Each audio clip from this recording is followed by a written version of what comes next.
There is no surer foundation for a beautiful friendship than a mutual taste in literature. P.G. Woodhouse. Welcome, audiences, to the first episode of our podcast, Speak of Literature, with me, Ton-nam. And Mind. Hope you all are doing well during this suffering, but giving a lot of lesson situation on the situation of COVID-19. First of all, we would like to basically introduce some information of the podcast, for it is the first time we meet. Obviously, as presented in the title, our podcast mainly focuses on the literature.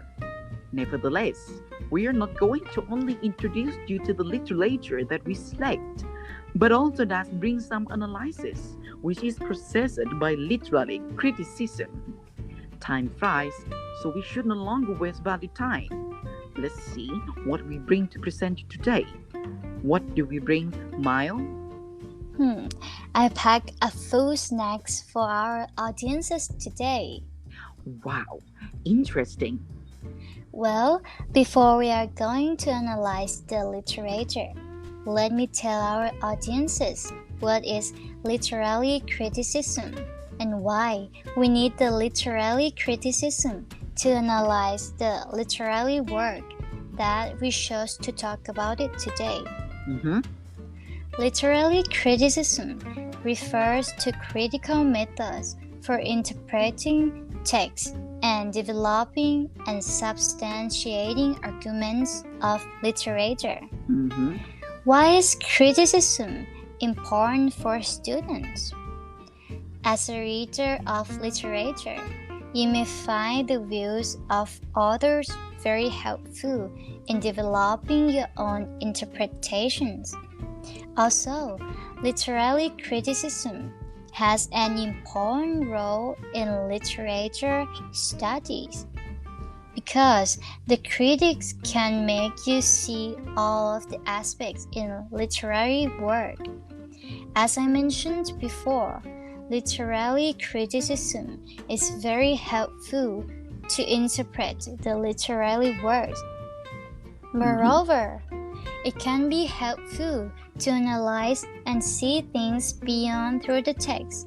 We can analyze by seeing how the work relates to society, daily life, and relationship within the community.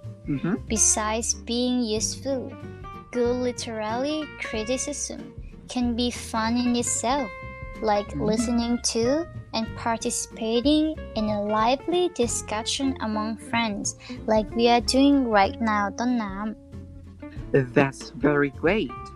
Oh, Mild, I have heard that there are 11 literary criticisms, and I think that we might not be able to employ every literary criticism with the selected literature work today, right? So, what literary criticism we select for analyzing the literature of today?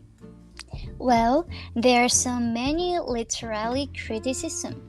For example, formalism, cultural criticism, psychoanalytic, or archetypal. But today, we decided to choose the short story which relates to the feminist criticism. Feminism is important and still needs to be discussed because it is still an issue in today's society, and we want to support the feminist movements. Right. Yes, the feminism is not just a women's movement that aims to gain superiority over men, contrary to what the biased media outlets in some countries may depict. Feminism is simply the belief in equality for all people regardless of gender. It works toward eliminating toxic masculinity, eradicating disparities in healthcare and education, and empowering women who have been oppressed. I have heard that you brought the powerful quote, from one famous celebrity, which relates to our selected literary criticism. What's that quote? Yes, the quote is from Emma Watson. She said, "It is time that we all see gender as a spectrum instead of two sets of opposing ideals. We should stop defining each other by what we are not and start defining ourselves by who we are." That's very powerful, thanks to Mild and Emma Watson. So, the audiences knew already what we used to analyze the literature, but they do not know yet what the literature of today is. What is it again, Mild? The literature that we choose today is a science fiction love story, which won the Hugo Award for Best Short Story in 2007. And that short story is Impossible Dream by Tim Pratt. Oh, Sounds interesting, right, Ton-nam? extremely interesting. Now, I can't wait to tell our audiences of the brief story. If you're ready, let me take you to Pete's world. Yay!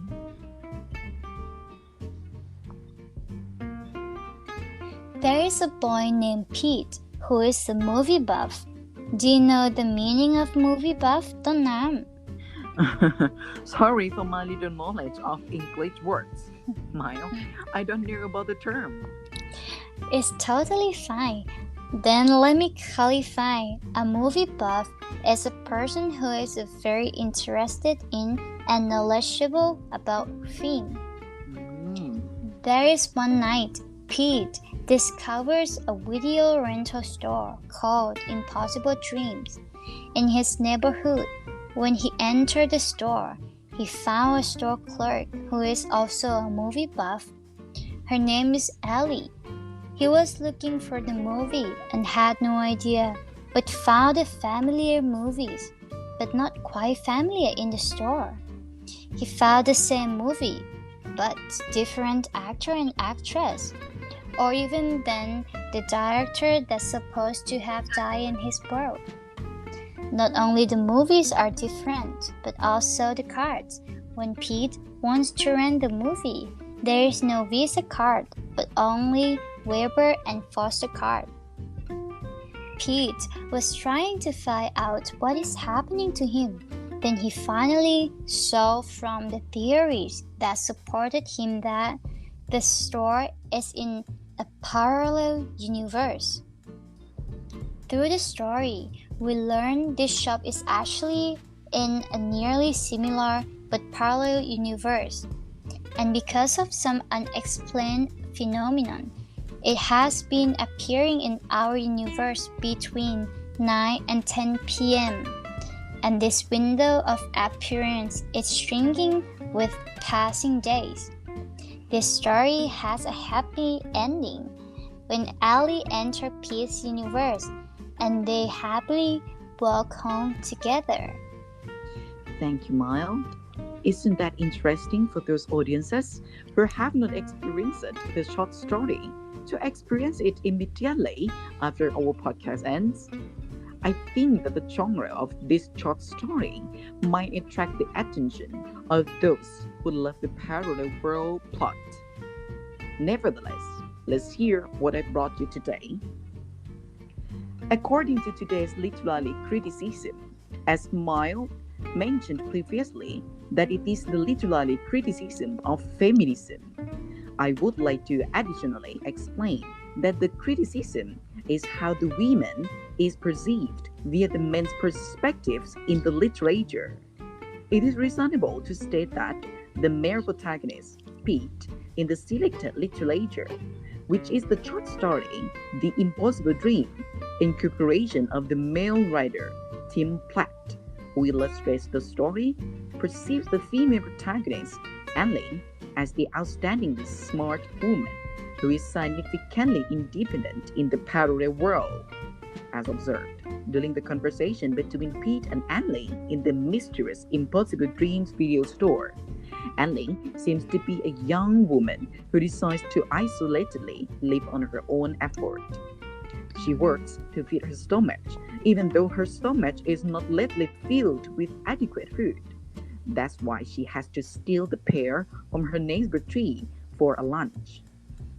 She still insists on living on her own anyway, without turning back to depend on her cheat parents. Sorry for the language, but this language is used by Ellie herself. One more piece of evidence to support that Ellie is independent is when she declares that she saved up some money to buy a TV and a player of her own. Oh, I almost forgot to explain how Ellie is outstandingly smart. She knows how to exploit movies as her treasure, but she used to hide herself away from the cheaty parts of her life.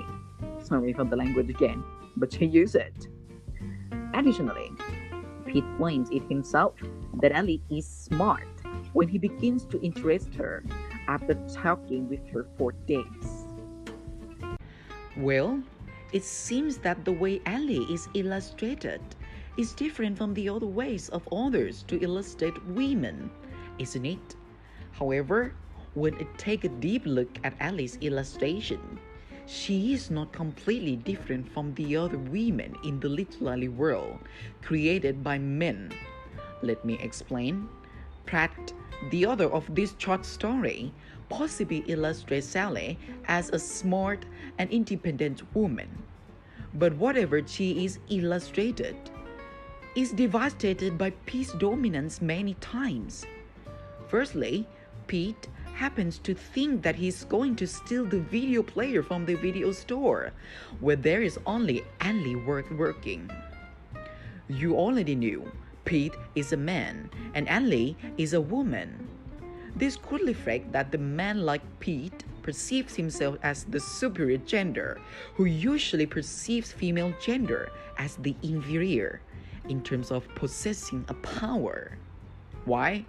Because Pete knew in his heart, if he had done what he thought, Annie would have not been able to implicate him, as observed from Pete's thought in the story, that he would snatch the player and run. She had his address, but this wasn't her world, and in a few more minutes, the shop would disappear again. Secondly, Pete seems to be the generous godfather who kindly feeds the starving stomach of Annie with his own effort, right? But the audiences who have experienced this short story should not forget that the first intention of Pete to buy some food for Annie is to endear himself to her, to get what he wants. Did I assume all of this myself? The answer is definitely no. For all of these are from Pete's thought when he silently expresses in his mind that he had hoped to endear himself to her and convince her to let him hang around until after closing, so he could stow away and travel to her world, where he could see all the movies and maybe become the clerk's new roommate. Sorry, Pete and Pratt, but I think that this is not convincing, it is deceiving. Lastly, the independence of Annie is completely devastated when she ventures to cross from her parallel world to live in the real world where Pete lives, and when she decides to continue her life with Pete, whom she will never know that he begins the relationship with the aforementioned perception and intention. It is quite disappointing for me to see that such an independent and smart young woman like Annie would rely her life on the man like Pete. I think we are running out of time, and I have nothing more to say for today. Do you have anything to add, Mild? No, I have nothing. I have nothing, like Whitney Houston. So, it is time to say goodbye to the audiences. Today, we would like to thank you for devoting your time to visit our first episode of the podcast. We would like to apologize for any mistakes occurring during your hearing of a podcast. and we would like to leave some message to you before you're leaving. Woman and man are just differentiated from each other by Wu, W, O, but they both are human.